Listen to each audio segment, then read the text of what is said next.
What do you get when you cross Donald Trump's least favorite congresswoman with Donald Trump's least favorite news program? The answer is you get one of the best Truth Social posts of all time. Of all time! What's up? What's up? This is Mark K. Saves the Republic. I hope you had a fantastic, I don't know, what weekend, whatever it was. Hold on, I got to put on my hat. I don't have my hat on yet. You know what? I may go with the, do I have the blue? I think the blue hat's in my car. I was going to go with the blue hat today for a change of pace, but I think it's in my car. So you know what I'm going to do? I'm going to wear the red hat. I'm going to wear the traditional red Mark K for Congress hat today. And if you're listening to the podcast, it doesn't make a damn bit of difference what I'm wearing. In fact, I could be naked for all you know. I'm not. I don't sit around naked. That's actually not true. Sometimes I do. If you ever get an email from me late at night, I could be naked. I'm not going to lie. Sometimes I get out of the shower and, I hear, boom, or I just get sidetracked, or I just sit down on my computer. And then like an hour later, my wife walks in and goes, "Why are you sitting in here naked on the computer?" I go, "Oh, I was checking email." She goes, "Why are you right?" It's like a whole thing. But anyway, here's the deal. We have some clips from Marjorie Taylor Greene on 60 Minutes yesterday. She went on 60 Minutes because here's the thing. When you are, sorry, I just looked down at the chat. Someone wrote, "Ew." Were you ewing about me writing emails? Probably. That's probably what it was. Anyway, or are we ewing Marjorie Taylor Greene? Probably, maybe both. Anyway, Marjorie Taylor Greene, she decides after her break with President Donald Trump, after she quits Congress, the best thing for her to do is go on 60 Minutes, which we all know Donald Trump hates. Donald Trump hates 60 Minutes because, well, they deceptively edited the Kamala Harris interview during the campaign. He sued them and won. He then was not happy with some other things they did. And now the new head of CBS, Barry Weiss, who's in charge of CBS News, I imagine is drawing the ire of Donald Trump once again because she put Marjorie Taylor Greene on. And I know that that's happening because, well, it was pointed out in Donald Trump's aforementioned Truth Social post. We'll get to all that here in just a minute. Also, Somalians stealing billions of dollars. And Ilhan Omar is trying to say, no, we're victims too. Just like the Democrats, the criminals become the victims and the victims become the criminals. And it's so amazing to me that we've had all of these instances now of Somali refugees in Minnesota, in Ilhan Omar's district. I mean, not even just in Minnesota, but in the district where Ilhan Omar is the representative. And billions of dollars have been bilked, I tell you, stolen flat out from American taxpayers. And now they're crying foul. And they're saying, no, we're also victims of this horrible crime, and we will help try to get in to the bottom of it. It's real, what it is it's all just, what do they call it? Hogwash. Back where I come from. That's what they call it back where I come from. Hogwash. And we'll get to some of that here in just a minute as well. Plus, there's still some people harping on these boats, these drug boats that are getting blown out of the water by President Donald Trump and Pete Hegseth and the Department of War. There's still people that are really angry about these drug boats getting bombed. And no matter what the Pentagon says, no matter what these senators see, they still want to A, put an end to it, and B, try to take down President Donald Trump and his administration in the process. So much so now that senators, I'm going to be honest with you, you're going to be shocked by this. Democrat senators are lying to the media in an effort to pin this on President Donald Trump. I know you're shocked. I know you're Democrats lying to the media about something President Donald Trump may or may not have done. Yes, it's true. And it's happening. And it's something that we need to discuss here in just a minute. And we will. And we will discuss all of it. Also, President Donald Trump hosted the Kennedy Center honors last night. And I was excited to find out that President Donald Trump prepped for the Kennedy Center honors the same way I prep for this podcast every single day. Prepared to host tonight. Well, maybe I haven't prepared. Maybe you want to be a little bit loose. If you look at the great hosts, Johnny Carson, Bob Hope, those are the greats. If you look at the not so greats like Jimmy Kimmel, he was just terrible. But no, I think you want to be just loose and not a lot to prepare for. Really. I've been asked. You know what you have to be? You have to be yourself. Yeah, that's my motto. Be loose. Be yourself. Don't prepare for anything. That's literally, anyone who's watched this show long enough knows that's 100%. That's 100% how I've gotten through life so far and how I continue to get through the remainder of my life. And I'm glad to say, and you know what? I'm in good hands, or I'm in good company. Donald Trump, same thing. Just be loose. Just be yourself. Here's what I tell people. If you know stuff, then you don't need to script it. If you already know stuff, then you don't need to write it down. If you're a funny person, you don't need to prepare jokes. It just kind of comes at you.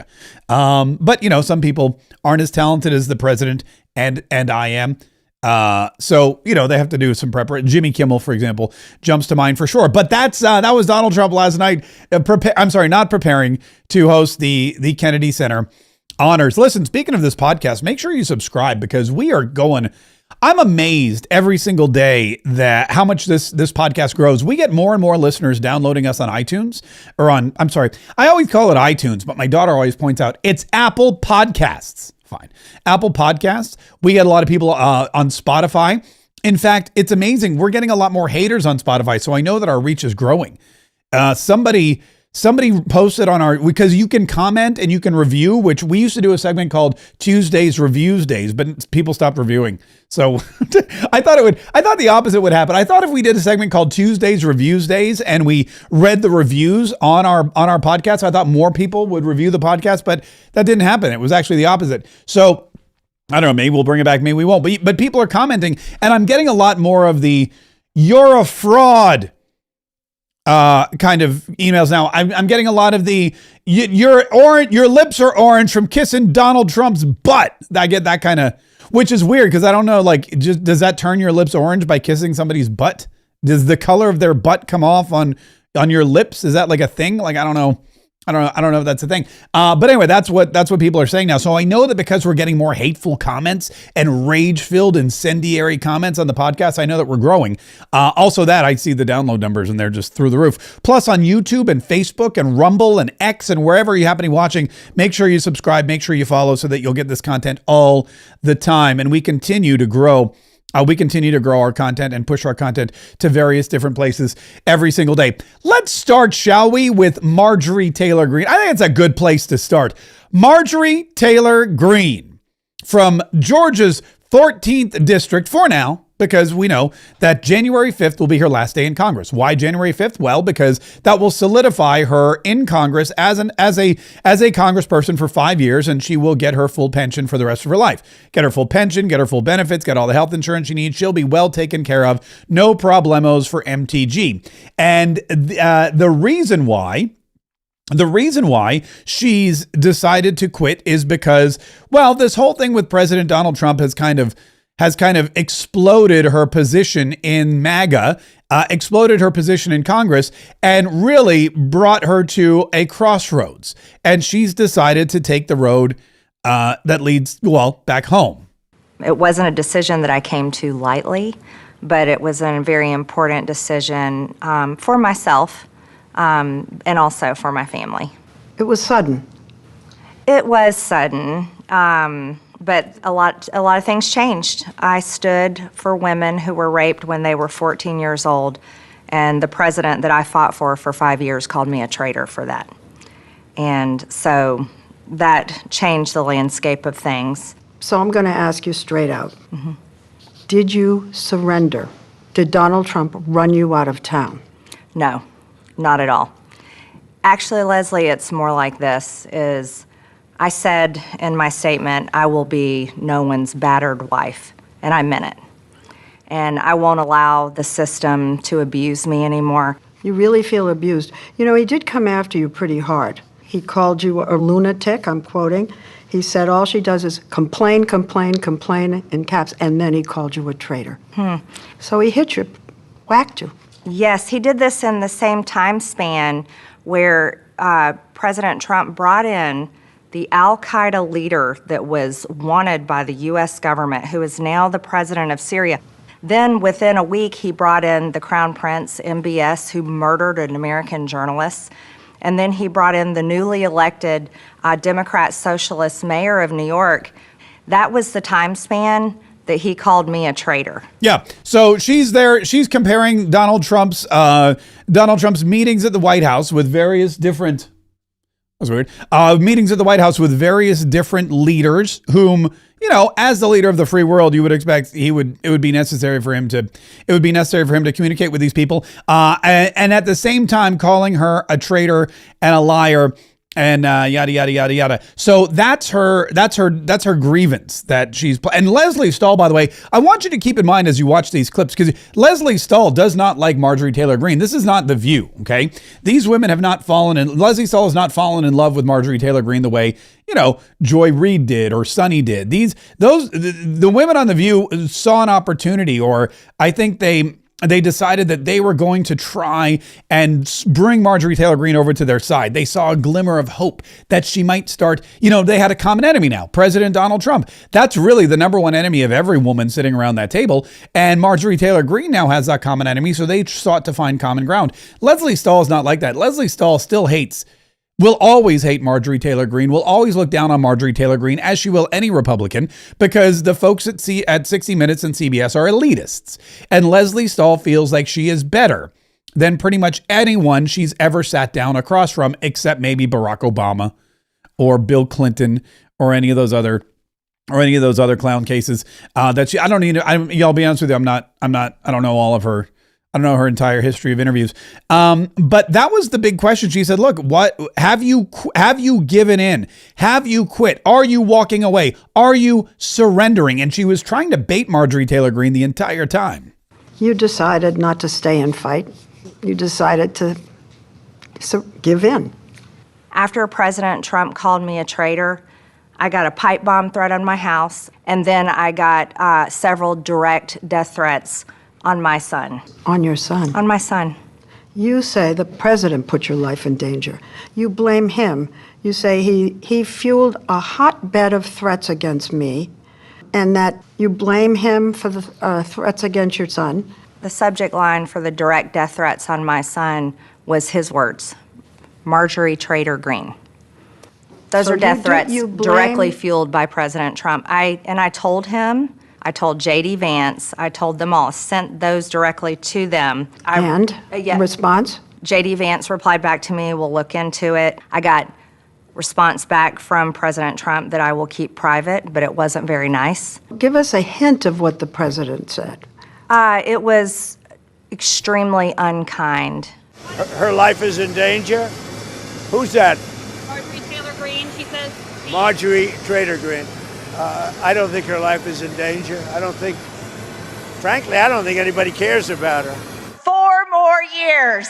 This new intense vitriol between them is jarring, considering she's been one of the president's most passionate and loyal foot soldiers, often in a red MAGA hat. She voted with him 98% of the time. We're going to re-elect our favorite president, the greatest president in United States history, Donald J. Trump. Right, Georgia? That's going to be awkward. That's going to be an awkward clip to have rolling around there. But yeah, she was. And I mean, look, none of that's wrong. She was one of his staunchest supporters. She was with him arm in arm, side to side. They were traveling the country together. She would battle for President Donald Trump when he was in office and when he wasn't. And she would take calls from him on the floor of the House. She would rail against Joe Biden, her and Lauren Boebert back when they were buddy-buddy. And they would scream and yell at the State of the Union. It was a gloriously entertaining thing to see. But now she is out. She's done. She said, he called me a traitor. I will not be the abused wife. And I'm not at all. All I wanted to do was stand up for the battered women whose names appear in the Epstein files and who are seeking justice. And that's why he shunned me. Now, Leslie Stahl she didn't stop there. She wanted to know. She wanted to know what's really going on in the Republican Party. What's really going on? How is it that Donald Trump has this stronghold on the Republic? What are these people afraid of? And why is it that you've now been tossed aside, cast out? And here's what she said. I'm going to ask you about this almost solid support he has among Republicans in Congress. Is there in that support fear? Does the support come about because they're afraid that they'll get death threats? I think they're terrified to step out of line and get a nasty Truth Social post on them. Yes. Yeah, there you go. It's not a death. Look at it. She got death threats. Her kids got death threats. Horrible, horrible stuff. People get doxxed. People get swatted. All these things are happening all the time to Republicans. Charlie Kirk got murdered. But she said the real fear that people have in the Republican Party is a Truth Social post. That's what they're really afraid of. They're more afraid of an angry Truth Social post than a death threat, which I found to be very interesting. And they're watching what happened to you. Yes. Behind the scenes, do they talk differently? Yes. How? Oh, it would shock people. Well, let's shock people. Okay. I watched many of my colleagues go from making fun of him, making fun of how he talks, making fun of me constantly for supporting him, to when he won the primary in 2024, they all started, excuse my language, Leslie, kissing his ass and decided to put on a MAGA hat for the first time. Okay, so kissing butt, wearing MAGA hats. I wonder if their lips are orange, just like mine supposedly are. But yeah, that's what she said. She goes, look, first of all, I'm not at all shocked by that too, because I know there's tons of Republicans out there who didn't like Donald Trump, made fun of Donald Trump, didn't stand with President Donald Trump, didn't support Donald Trump, ridiculed Donald Trump, stood up against President Donald Trump. And then eventually they turned around and they said, oh, you know what? Donald Trump actually seems to be the person in charge of the party. Donald Trump actually seems to be the leader that the American people want. And if I'm going to serve the people, I should probably be more supportive of President Donald Trump. Plus, also, I'm going to lose if I'm not. So yeah, there's a bunch of folks and that's not a surprise at all. We could name names. When Donald Trump ran for office and it was clear that he was going to win, there were two types of congresspeople, those that said, this is great, and those that said, I'm out of here. Trey Gowdy, for example, as soon as President Donald Trump won and became president, he announced his retirement. He said, I'm out of here. I'm not going to serve with that guy. Lindsey Graham, on the other hand, said, okay, no problem. I used to hate the guy, but now I'm going to work together with Donald Trump so that I can try to figure out how to get, stay rich, stay in power, even though nobody in South Carolina really likes me. That was Lindsey Graham's take. So there's countless, there's not hundreds of Republicans who became MAGA because they wanted President Donald Trump's support. So that's not shocking at all. What would have been great is if she named some. Look, even J.D. Vance, before he got to know President Donald Trump, even J.D. Vance, before he sat down and spoke with President Donald Trump and really took a deep dive into his agenda, even he didn't understand President Donald Trump's politics, didn't understand MAGA, and said some things that maybe he regrets saying, but he's apologized for them. But Marjorie Taylor Greene saying, look, these people, they used to make fun of Trump and they made fun of me. And guess what? They are now wearing MAGA hats. I mean, most people in the party have at one point worn a MAGA hat because that's what the party is.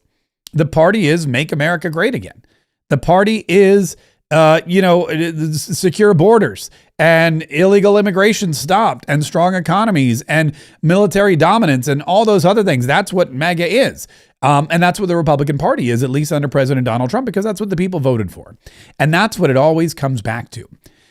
One of the other things before they wrapped up that Leslie Stahl wanted to talk to Marjorie Taylor Greene about was her anti-Semitism, because that is the new big buzzword. That is the new hotness in the Democrat Party. When you're trying to divide Republicans, you just talk about anti-Semitism, which is interesting because that used to be the Democrat divide. In fact, just 2 years ago, that's what happened at Columbia University and Harvard University and the UNC Chapel Hill. Remember where the fraternity bros came and saved the American flag? All of those battles were between Israel and Palestine. And you started to see in the Democrat Party, the Ilhan Omar, the Rashida Tlaib, the squad break apart from the long-standing Israeli Democrats. Chuck Schumer, for example, who now Donald Trump says is a Palestinian. And it was a great divide. And somehow the Democrats, and let's face it, the Republicans had a big hand in this, have been able to turn the tide. And now the same argument, it's really interesting, the same argument is playing out in the Republican Party. The Democrats saw that it was tearing them apart. The Palestine versus Israel, Palestinian versus Jewish state, that argument really destroyed the Democrat Party leading into the midterms. And now they've made it a platform to try to destroy the Republican Party leading into the midterms in 2026.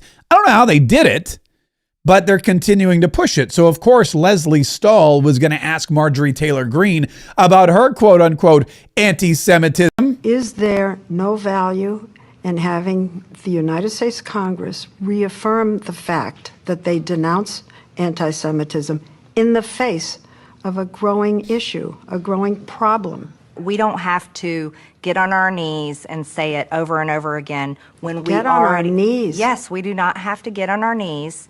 Well, most members of Congress disagree with you. Well, most members of Congress take donations from AIPAC, and I don't. AIPAC is an American pro-Israel lobbying group. Greene's perspective indicates a growing rift within MAGA over support for Israel. Are you MAGA? I am America First. And that's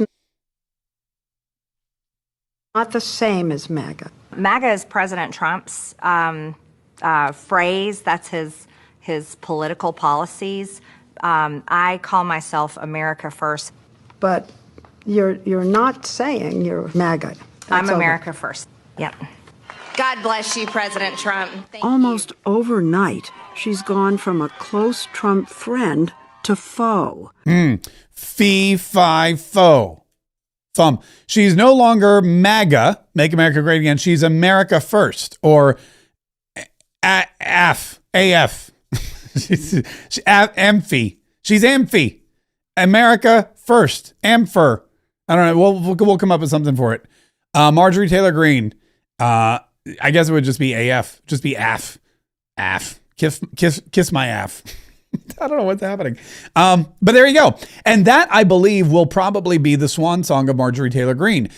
She's got about a month left, December 8th, let's see, and then January 5th. So yeah, a little less than a month left in Congress. She's got through the break. She's got through Christmas. She's got through New Year's. And then bada bing, bada boom, early next year, Marjorie Taylor Greene will be packing up her office in whichever building it's in. I'm not really sure which one, taking her boxes back to Georgia, and she will be beginning her second or third or fourth chapter.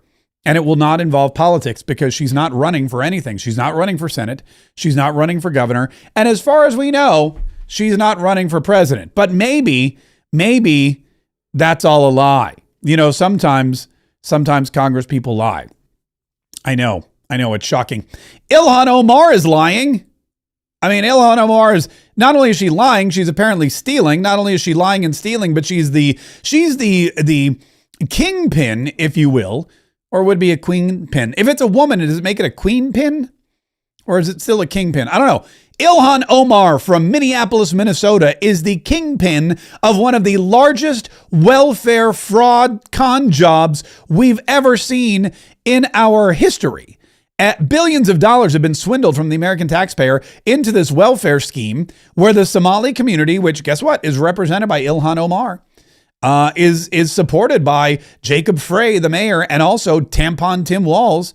These are people who have, whether it's through refugee status or just illegally, come to the United States of America, settled in a big enclave in Minneapolis, and said, hey, you know what? We're going to take advantage of the welfare system, and we're going to take millions and millions of dollars out of the welfare system, but like millions. In fact, I posted videos over the weekend because I'm never not working, folks. I want you to know this. I want you to know that I am never not working. And I'm going to show you, there's two videos that I put, hold on, I got to find the right, I got to figure out where the heck they are. There's two, both of them. And all the news was about these Somali, refugees and this particular scam that they've been pulling. Here's the first one. Listen carefully.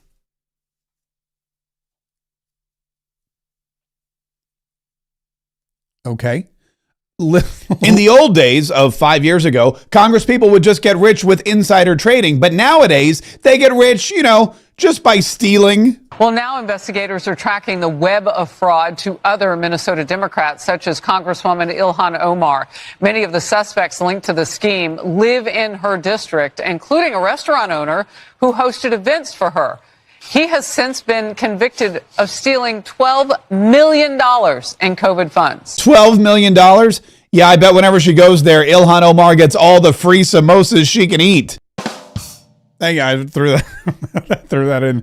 Yeah, but that was just the beginning of it. There's more. Even Fox News had what's her name? Laura Ingraham had experts on discussing exactly how widespread this con job was. And we're going to wait another minute while this one downloads too. But clearly, this has been a long-standing crime that they've been committing in Minnesota. In the Somali community. We've just uncovered the largest welfare fraud scheme in history, and at the center of it, a very famous congresswoman. Ilhan Omar found the blueprint pretty early. She's clearly been in this for personal gain. She's made tens of millions of dollars since she's entered Congress. And what do you know? We find that her friends are getting rich in the process too. This is intentional. It's by design. Ilhan Omar was the individual in Congress who introduced this legislation that ultimately led to Feeding Our Future being able to defraud $250 million. And you gotta laugh because just the other day, she's complaining, well, it's because we don't have guardrails in place, and that's why these third parties were able to go steal from taxpayers. Well, Ilhan, you were in charge of setting up the guardrails. I'm gonna be honest with you. For $30 million, I'd probably marry my brother too. Thank you for that. Anyway, I had a lot of fun. I love fun with those, but it's true. I mean, think about this. Think about what's happening here. You have a congresswoman who got rich, like millions and millions of dollars rich, but not the old day rich, not like the John Rutherford, Nancy Pelosi way of getting rich, where you figure out what stocks are going to explode because of the government contracts that are being issued, and then you buy them. And then you sell them when they made all the money, and then you get out with, millions of dollars. Not that kind of rich. They got rich the old-fashioned way. They just stole it. But this is, think about what happened here. First, Ilhan Omar married her brother and came to this country, according to President Donald Trump. Then what happened was Ilhan Omar and her brother and whoever else is there in Minneapolis, Minnesota, decided they were going to figure out a way to defraud the government. Ilhan Omar gets elected to Congress, introduces this legislation which allows for these charity organizations to take advantage of the welfare system to the tune of billions of dollars, and a multitude of Somali residents in Minneapolis in her district benefit, including her. That is a massively well thought, that's the long con. Think about everything that had to go into that. Her getting elected, her introducing the legislation passing.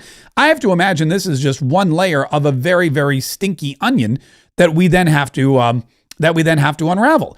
But it is something that has been, I guess you would say, it has been studied and has been documented and is now being investigated by the White House and by the Department of Justice and by ICE and by Homeland Security, by the Treasury Department, and of course by Stephen Miller at the White House, who had some very choice words for Ilhan Omar and anyone else who perpetrated this fraud against the United States of America. This scandal is going to rock the core of Minnesota politics and American politics.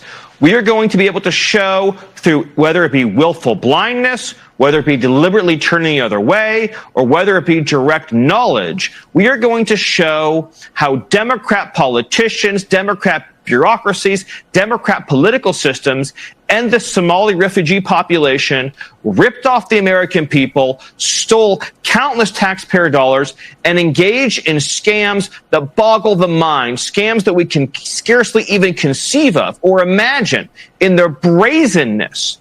This truly underscores the extent to which the Democrat Party has used migration as a weapon against the American people to gain political power at the expense of American citizens, stealing their money, stealing their votes, stealing their sovereignty. This is going to be case in point for the argument that President Trump has made about why we must stop mass third-world migration into this country. It is a tool the Democrat Party has used to rob the American people blind. Wow, look at that. The Democrat Party using tools of the government to rob American people blind. It's amazing. Who would have thunk that would happen? Who would have thunk it? And this fraud organization, I'm going to be honest with you, this fraud organization is going to, it's really, he went on, it wasn't even done. Based on what we have found so far, we believe that the Somali fraud operation in Minnesota is the single greatest theft of taxpayer dollars through welfare fraud in American history. We believe that we have only scratched the very top of the surface of how deep this goes. And you're familiar with all the scams with pretending that children have autism who are not in fact autistic, with pretending to enroll people in food programs when in fact nobody was ever enrolled, and engaging in massive fraud, lying, and theft and grift on a scale we've never seen before in American history. The total bill, the total tab for this is going to be far beyond the numbers we've already seen reported. We believe the state government is fully complicit in this scheme, and we believe that what we are going to uncover is going to shock the American people. Look, based on the records that we already have, and this is a significant undercount, by the way, 75% of the Somali population in Minnesota is on welfare. But that's likely a significant undercount of just how much of a financial burden the Somali refugee population is imposing on this country. Yeah. Now, the other thing about this is when you have that much money going into Minneapolis, Minnesota, into this Somali community, when you have that much money going into the hands of a tight-knit community of immigrants, you have to think to yourself, is all of this money staying in the United States of America? And only an idiot would think, well, yes, of course it is. No, it's not. Guess where a lot of this money's going? Back to Somalia. And guess who lives in Somalia? Terrorists. And guess what happens if American taxpayer dollars are stolen by Somali refugees in Minneapolis, sent back to Somalia to fund terrorists? Well, that means that you and me and the rest of the taxpayers in the country and in the state of Minnesota are funding terrorists. And I don't know about you. I don't want my tax dollars funding terrorists. I don't know about you. I don't want my tax dollars funding anything. The American military and maybe some roads. The American military, maybe some roads. I'm okay with the FAA. For now. But everything else, I don't need the FCC, not anymore. I don't need any of that. I don't need that. I don't need the SEC. I don't need any of those things. I don't need the USAID. We definitely don't need the Department of Education. We've proven that over and over again. Get rid of it. And now that we find out that our tax dollars are funding terrorists, or could be, well, that's all. In fact, Scott Bessent was on with Margaret Brennan. I don't really care, Margaret. But he was on with Margaret Brennan, and she asked him about that. Here's what he said. A lot of money has been transferred from the individuals who committed this fraud, including those who donated to the governor, donated to Representative Omar, and donated to A.G. Ellison. But they've been transferred to something called MBSs. And those are... Mortgage-backed security? What do you mean? Sorry? Transferred to what? These are money the Bureau services, and they are wire transfer organizations that are outside the regulated banking system. And that money has gone overseas, and we are tracking that both to the Middle East and to Somalia to see what the uses of that have been. Okay, but you have no evidence of that money being used to fuel terrorism at this point, which is what some conservative writers are alleging. That's why it's an investigation. We started it last week. We'll see where it goes. But I can tell you that, it's terrible. Representative Omar tried to downplay it, said, it was very, it was very tough to know how this money should be used. Yeah. She was gaslighting the American people. Well, we'll talk to her. Yeah, but when you come to this country, you got to learn which side of the road to drive on. You got to learn to stop at stop signs, and you got to learn not to defraud the American people. I love that, by the way. I love that. That's something that's something you have to learn as a Somali. Hey, listen, if you're a foreigner, we know that you drive on the wrong side of the road, you don't stop at stop signs, and you want to defraud the American people. So you need to learn three things. Number one, stop at the stop sign. Number two, drive on the right-hand side of the road. And number three, don't defraud the American public. I would also throw in there learn English, but that's just my thing. I would throw in a fourth one there. It's like, you guys got to learn not to defraud the American public. Well, how are we going to do that? Well, we're going to arrest you. We're going to throw you in jail. Oh yeah. We're also going to deport you, because guess what? Guess where ICE is headed right now? Guess where ICE is? I mean, they're everywhere. So that would be the correct answer, but they're in Minnesota. They're looking at this Somali community because all these people that came in here, all these Somalians who have taken advantage of the system, if you think that they're all here legally, you got another thing coming. Well, look, we also know there's a large illegal Somali community there. There's illegal alien community, large illegal alien community there. Look, if you're a U.S. citizen, you have nothing to fear. We're looking for criminal aliens. And also, if you're a resident alien, you have like a felony conviction by statute. you could be set up for deportation. So we're looking for public safety threats, national security threats, and illegal aliens. Nothing's changed, Dana, from day one. Yeah, that's why it's something, that's a little known fact, or something people forget, that even if you're naturalized, like if you become an American citizen, but then you commit a felony, your citizenship can be revoked. And that's why I don't commit felonies. I mean, there's a couple reasons. I mean, there's multiple reasons why I don't commit felonies. First of all, I'm a law-abiding citizen. I'm a good person. I'm Christian. But, also that. I don't want to get... Nothing could be worse than being sent back to Canada for the rest of my life, especially in the wintertime. I'm telling you, man, I would never, ever, ever commit a felony for that very reason, because it's a fate worse than death. To be sent back to Canada? Oh, for the next... 50 years or however long I'm going to be on this earth. That's just, I don't want any part of that. No part of me wants any part of that.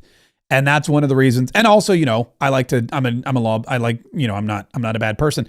At least I try not to be a bad person. And so ICE is out there. Look, we got video, and they're out there and they're arresting people. Rochester, Minnesota. You cannot do that. That's illegal. It's not illegal. People are yelling and honking. This woman's Call very... 911. Call 911. What? Why? Kidnapping. They're doing kidnapping. That's illegal. Leave him alone. Leave him alone. Smile at me, sir. Smile at me, ma'am. Leave him alone. Leave him alone. Leave him alone. You guys are doing kidnapping. Kidnapping. This is called kidnapping. Kidnapping.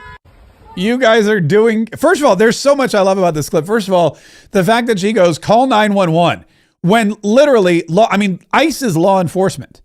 Immigration, customs enforcement. So you've got law enforcement agents there. They're enforcing the law. And she says, call 911. They know 911 would be on their side. I mean, hopefully it's not New York. I'm pretty sure New York would be the same way. But she's like, call 911. You can't call the cops on the cops. They're not going to do anything. First of all, there's nothing illegal happening by ICE agents. It's by the Somali guy that they're arresting. And then she goes, they're doing kidnapping. They're doing kidnapping is something you do. Kidnapping is actually something you commit. But, they're doing kidnapping. And then I love that the ICE agent pulls out his phone and starts taping her back. I don't know. I haven't found that video yet, but I want to find that video. He's kidnapping. Like, call 911. Naima, call 911. Piece of work. This is called kidnapping. Yeah. Also, look at how calm the guy they're arresting actually is. This woman's freaking out. This dude is stone cold. He's not flinching. He's not crying. He's not fighting. He's sitting there thinking to himself, well, it was good while it lasted. That's exactly. He's sitting there thinking, you know what? I was kind of cold anyway. Send me. There's no snow and ice in Somalia. Send me. I mean, that's what he's thinking right now. He's thinking, oh, well, I had a good run. He's not at all afraid. He's not screaming. He's not kicking. It looks like he's got a grin right there. It kind of looks like a little smile is so I don't know. She's really mad, but he seemed totally fine. And Tom Homan's like, look, we're gonna take care of these people. We're gonna get rid of them. We're gonna take these illegal aliens out of the country. By the way, Dana Bash on CNN asked him about that as well, and she was all she's like, what about these aggressive tactics? What about these aggressive things that your ICE agents are doing? And then there's just the aggressive tactics that we are seeing in video after video. You're comfortable with those tactics that we're all seeing with our own eyes?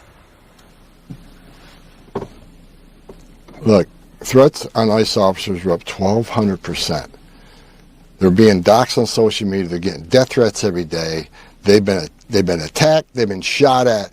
And these officers out there look for the worst of the worst, so they're protecting themselves. And I think they're following the law. And if any ICE officer, Border Patrol agent, acts out of policy or does something inappropriate, they'll be held accountable. But we got to remember, they're under attack, and we're at a place in this country where all of a sudden the ones who enforce the law are the bad guys, and the ones who broke the laws are victims. I'm going to trust the men and women of ICE and Border Patrol who've been trained very well. They're doing the right thing. But I'll say again, if someone does something inappropriate, out of policy, illegal, they need to be held accountable. But I simply think I haven't seen that. And again, I'm not in every arrest. I'm not in every operation. I trust the men and women of ICE and Border Patrol to do the right thing. Yeah, and as we all should. It's amazing to me. And it's always the same thing. It's always, well, what about these tactics that ICE agents are using? Well, what about the threats on ICE agents? What about the people that slammed their cars into ICE agents? What about the people that are doxing ICE agents online and putting their families' names and email addresses and phone numbers out there? What about the attacks on these people that are just trying to save America, enforce the law, and protect American citizens? ICE is not the enemy. The enemy are the illegal immigrants that they're deporting. But yet the Democrats love to turn the victim into the enemy and the enemy into the victim. And they're doing it again with Ilhan Omar, too. After Scott Bessent left the set of CBS's State of the Union, Margaret Brennan welcomed on Ilhan Omar. And Ilhan Omar, of course, tried to turn herself and the Somali community into the victims of this crime, which, again, was perpetuated by the Somali community. Of the 87 people charged, all but 8 are of Somali descent. Wait, okay, let's pause right there. 87 minus 8, carry the 1, is 79. So 87 people, 79 of them are of Somali descent. 79 divided by 80, what was it? 86? 91%. 91% of the people involved in this crime were of Somali descent. Yet Ilhan Omar is trying, I'm not even here. Here you go. Of the 87 people charged, all but 8 are of Somali descent. And that has added to the spotlight being put specifically on your community. Why do you think this fraud was allowed to get so widespread? Well, I want to say, this also has an impact on Somalis because we are also taxpayers in Minnesota. We also could have benefited from the program and the money that was stolen. And so it's been really frustrating for people to not acknowledge the fact that we're also, as Minnesotans, as taxpayers, really upset and angry about the fraud that has occurred. So just so you know, Ilhan Omar and the Somali community where this fraud has occurred are very upset that this fraud has occurred. And they, as taxpayers, are also very upset because they feel like these billions of dollars could have gone to help, more people, as opposed to, these billions of dollars went to the same community that she's saying is now afflicted by this fraud. She's trying to turn the perpetrators of the crime into the victims and vice versa. And I'm not faulting her. That's what the Democrats have done all along. The Democrats have always tried to take the victims and turn them into the criminals. They did it on January 6th. They did it with Donald Trump. They did it with Russia collusion. They've done it. They do it constantly. They do it with parents at PTA meetings. They do it everywhere they can think. They take the victim, they turn him into the criminal, and vice versa. They did it with the Maryland dad. Do you remember the Maryland dad? What's his name? Abrego Garcia. Oh, he's just a Maryland dad who got deported and sent to CCOT. Okay, he's also a human trafficker and a gang member and a criminal. But no, he was a victim of Donald Trump's, law enforcement efforts. Same thing with these boats, which we'll get to in just a minute. The Venezuela, these are just fishermen. No, they're not. They're drug dealers. They're just guys who were hired to drive a boat full of fentanyl headed for the United States of America. This is a constant thing in the Democrat Party. Take the criminals and turn them into the victims, and take the victims and turn them into the criminals. They asked about terrorism as well, too. And here's what Ilhan Omar said about these potential billions of dollars in taxpayer money and welfare funds going to fund terrorism. Here's what she said about that. House Republicans and the Treasury Secretary just now talked about a link to terrorism, a possible link. He said they're just now beginning to look into it. How confident are you that that's a false claim? I'm pretty confident at the moment because there are people who have been prosecuted and who have been sentenced. If there was a linkage in that the money that they had stolen going to terrorism, then that is a failure of the FBI and our court system in not figuring that out and basically charging them. Okay, listen to what she's saying. This is crazy. This is straight up lunacy that she thinks anyone would believe it. And it's ridiculous that Margaret Brennan just sits there and goes, I see what you're saying. So what Ilhan Omar has just said is that these Somalians in Minnesota committed a major fraud against the United States of America. They stole billions of dollars of money, which she has confirmed. She said these criminals, she didn't say, well, they're innocent until proven guilty. She's like, no, this happened. And did that money go back to Somalia to fund terrorism? She doesn't know. But if it turns out that it did, it's the FBI's fault. It's the Justice Department's fault. Why? Because they didn't stop the criminals committing the crime. They didn't catch them because these criminals were able to steal money from the welfare system and ship it back to Africa to fund terrorists. That's not their fault. They have no blame in any of that. Blame the FBI because they didn't catch them. Blame the Department of Justice because they didn't prosecute them. Blame Homeland Security. Blame everybody else except the actual criminal. It's insanity. The fact that she even says it with a straight face, which she doesn't, because I don't know if you noticed this, but she giggled a little bit with these charges. And so I do know that for many years, this sort of like alarm that there is money being transferred through the airport in bags and going to terrorism that accusation has always existed. There's never been here and there in those accusations. I don't even know what that means. She doesn't even know what she means. She's just word salading. She's gone to the Kamala Harris school of explaining stuff. You know, there's always been accusations of my bags full of money in the airport, and it's neither here nor there. And I'm like, what do you listen? This is how an investigation starts, right? First, we find out, oh, look, there's fraud. Oh, look, there's widespread fraud. Oh, look, it's everybody in Ilhan Omar's community. And oh, she's the one that passed the legislation that allowed this fraud to exist. Oh, look, billions of dollars is unaccounted for. Oh, look, it's gone to Somalia.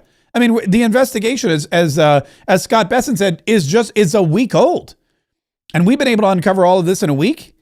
She's petrified. She's petrified that not only is she going to lose her position in Congress, but that she could potentially lose her freedom and potentially her citizenship because she's a naturalized citizen. She's not native born.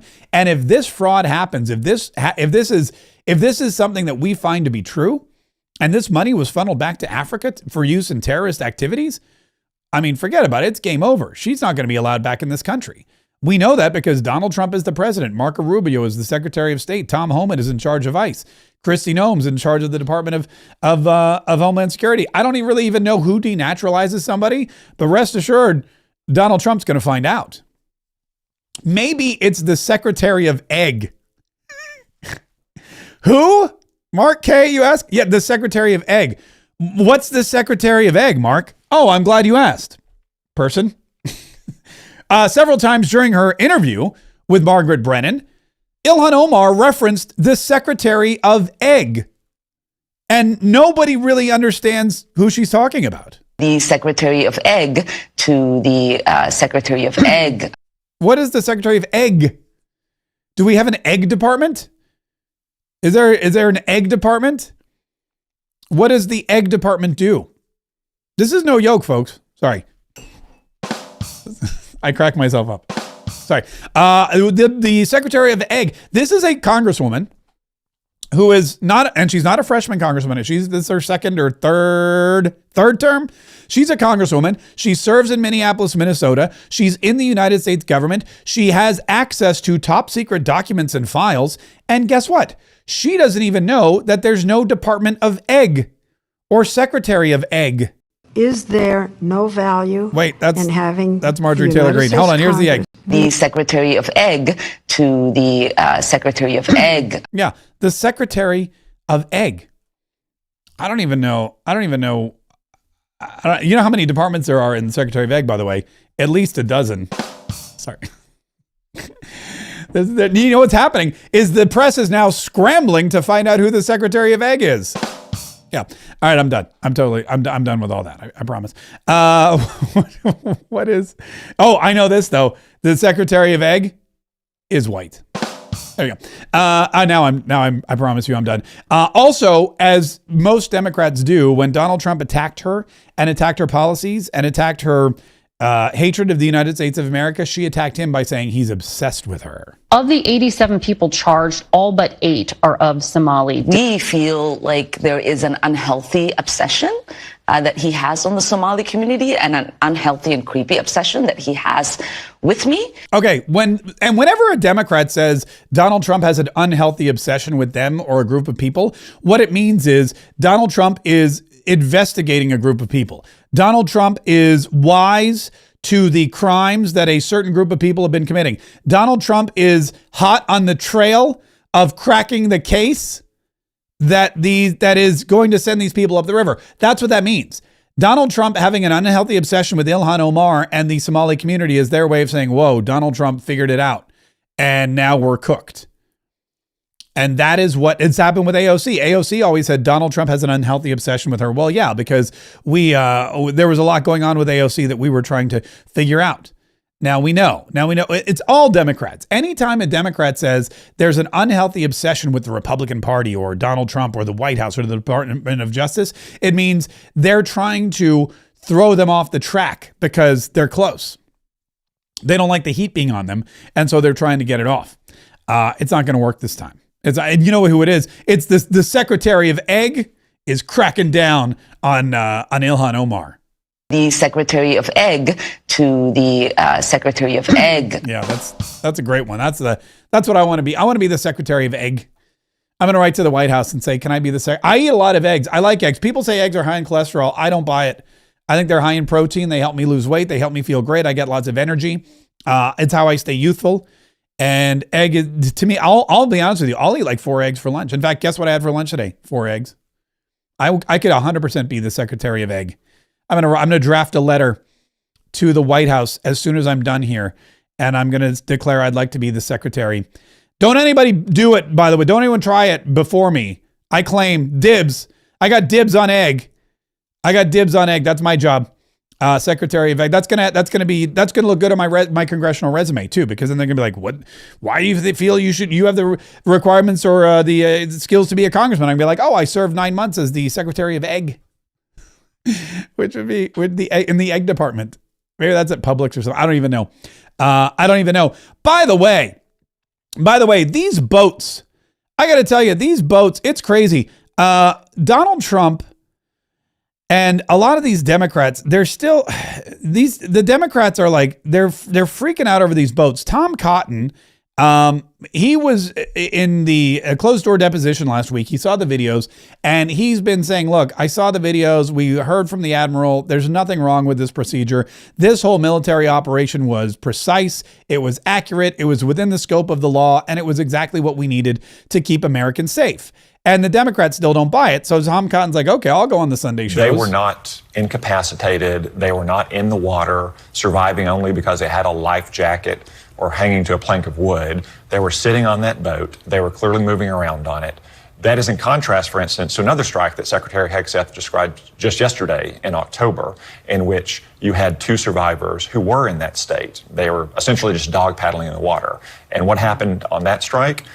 A U.S. vessel went and picked those survivors up and took them back to their home country. That's just an example of how our military makes these decisions based on the facts and circumstances of each particular case, consistent with laws and with the directive you just stated. I hear you saying they weren't incapacitated, and yet Democratic Congressman Adam Smith of Washington, the ranking member on the House Armed Services Committee, saw this very differently. He saw that video. He said, quote, it looks like 2 classically shipwrecked people. Other lawmakers who saw the video said the 2 men appeared to raise their arms, potentially to signal that they were trying to surrender. Senator, why did Admiral Bradley interpret those actions as anything other than these 2 men trying to seek help and survive? Well, again, they were sitting or standing on top of a capsized boat. They weren't floating helplessly in the water. And Kristen, I don't think it matters all that much what they were trying to do. It looked at one point like they were trying to flip the boat back over, presumably to rescue its cargo and continue their mission. Or to stay afloat, maybe they were signaling to other airplanes or drug cartel boats because they're in waters that are just off drug cartel areas. At one point, the guy takes off his T-shirt. Maybe he's trying to get a suntan. It doesn't really matter what they were trying to do. What matters is that they were not in a shipwreck state, distressed, dog paddling in the water at all. And therefore, that boat, its cargo, and those drug traffickers remained valid targets. And I think what the Democrats object to here is not the second strike, it's the first strike and every other strike and we are on all these boats. We are going to talk about Yeah, and that is exactly, and he hits the nail on the head. It's the fact that it's happening at all. They don't like Donald Trump stopping the flow of drugs into the United States of America. They don't like Donald Trump coming up with a solution to a problem that they exacerbated and ignored for years. They don't like President Donald Trump using the military to save Americans. They don't like any of this stuff. They don't like anything Donald Trump does. Let's be honest. They don't like that Donald Trump's still walking around upright. Most of them would prefer it the other way. And that's why they're so angry about these boats. Tom Cotton is right. It's not the second strike. It's the first strike. They don't like that this is happening. They don't like strong leadership. They don't like effective leadership. And they don't like that Americans like strong and effective leadership. They don't like that President Donald Trump has been so successful. And in being so successful, President Donald Trump has kept Americans safe. They hate it because it weakens them and their entire party. They hate it so much that they started lying about it. Because while Tom Cotton will tell you that you have not seen that these men were not distressed, they were not bobbing in the water, they were not clinging to the boat, they were signaling something or somebody. While Tom Cotton will tell you that's the case, Tammy Duckworth will flat out lie to you and say the opposite because guess what? She never even saw the video, even though she told CNN she did. Senator, have you seen the video? I have seen the video, and it is deeply disturbing. I am mostly concerned with the fact that we are putting our American servicemen and women in jeopardy here. We're putting them in jeopardy in case they ever get shot down. We're putting them in legal jeopardy. They could be brought up in international criminal courts.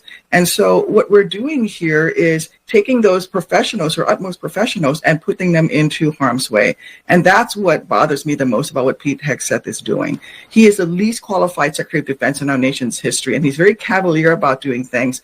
The fact of the matter is only Congress can decide that we can go to war, and there's no such declaration made. Okay, wait, this is the good part, okay?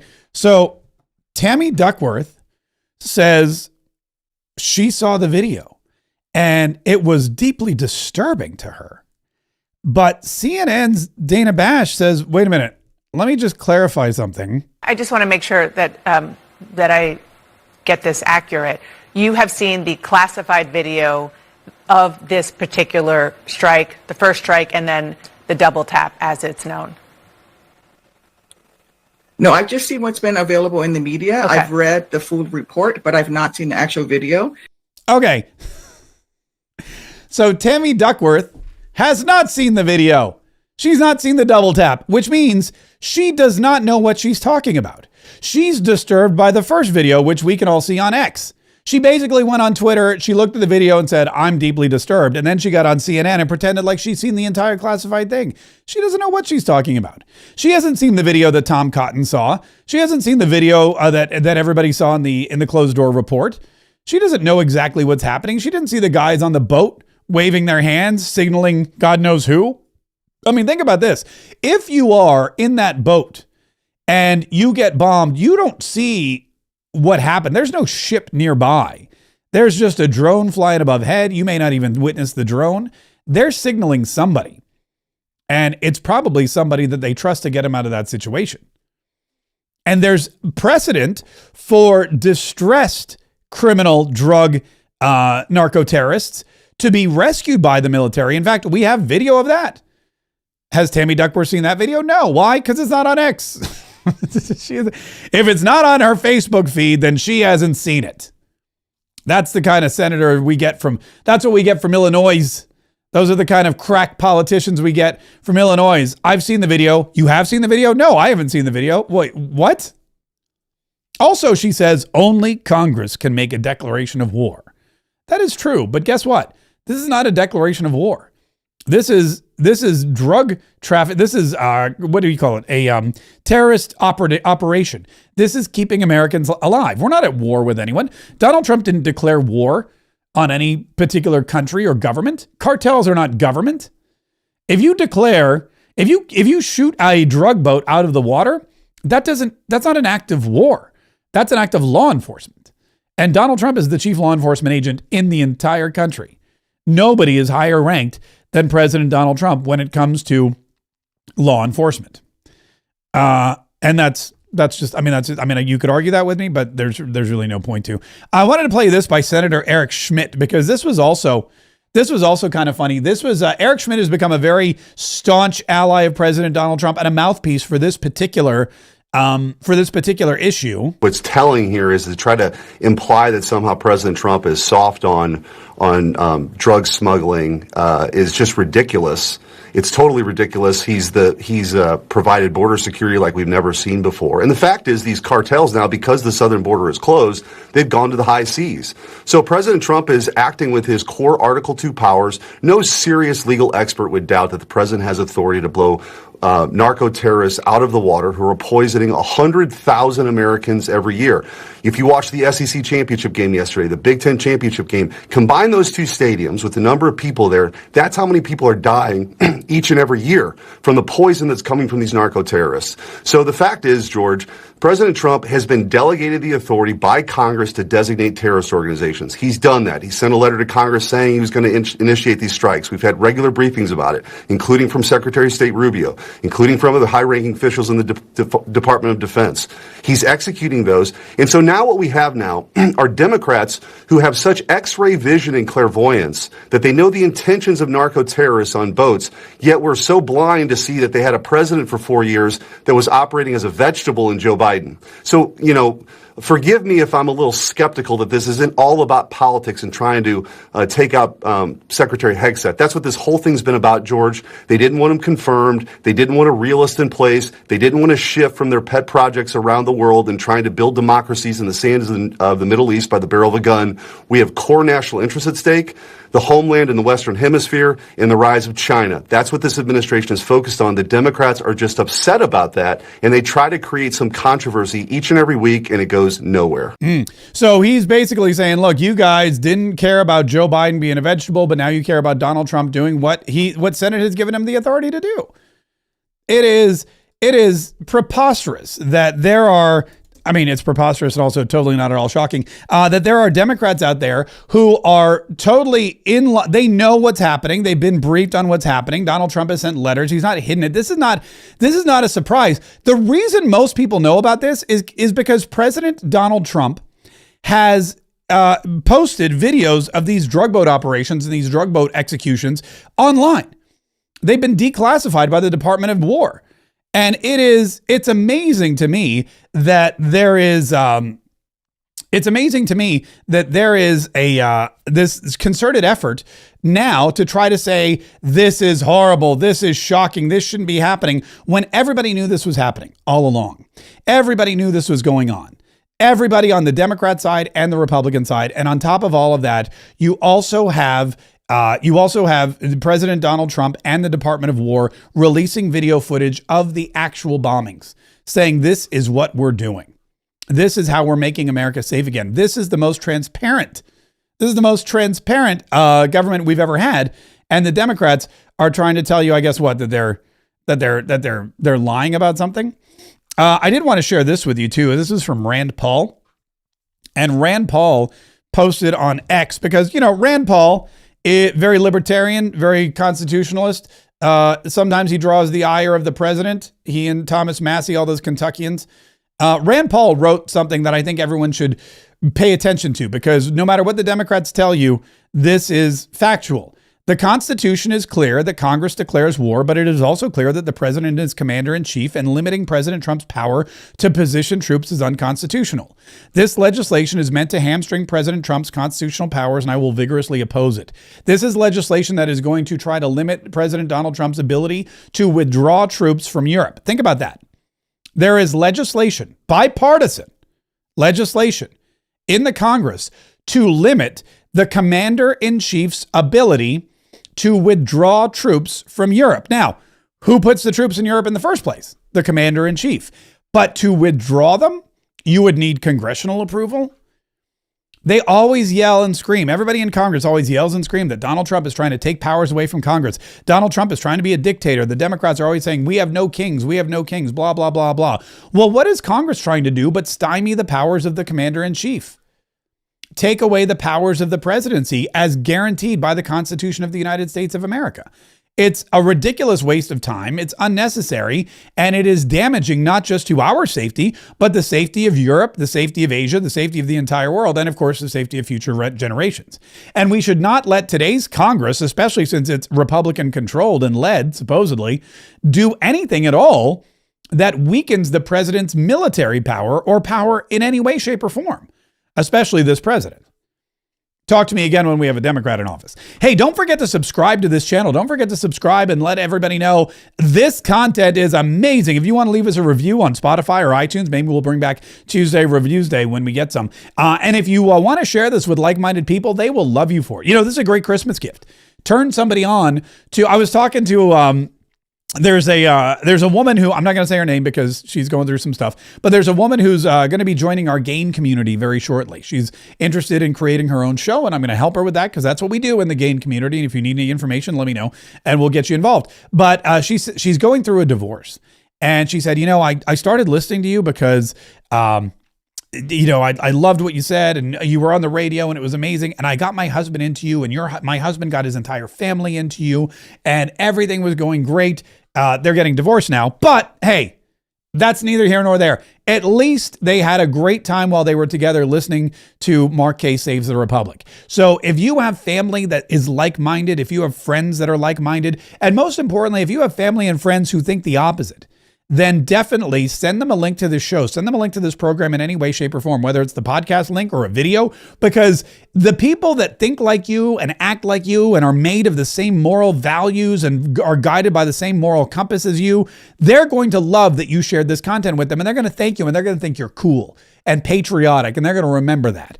But the people that despise you and think that you're a fascist and think that your politics is poison, definitely share it with them, because there's nothing better than ticking off a bunch of lunatic liberals, at least in my humble opinion. So make sure you subscribe. Also, we'll be coming back every single day with more information, more inspiration, more tools that you need to fight the battle, to fight the Democrats, to fight the left, to fight people who are unconstitutional, to fight people who are trying to tear this country apart. It's a long battle. It's not just in election years. Sure, election years are important, but it's every single day. The battle of the USA rages on, and it's up to every single one of us, everyone who can hear me right now, to stick together and to stay together and to learn together and to train together and to make sure that we're always, always, always ready and willing and able to fight so we can save the Republic. After party begins in the Patriot Club here in just a few minutes. After party, 5 minutes from now at patriots.com. If you're a member of the Patriot Club, woohoo, we'll see you there. If you're not a member of the Patriot Club, you have 5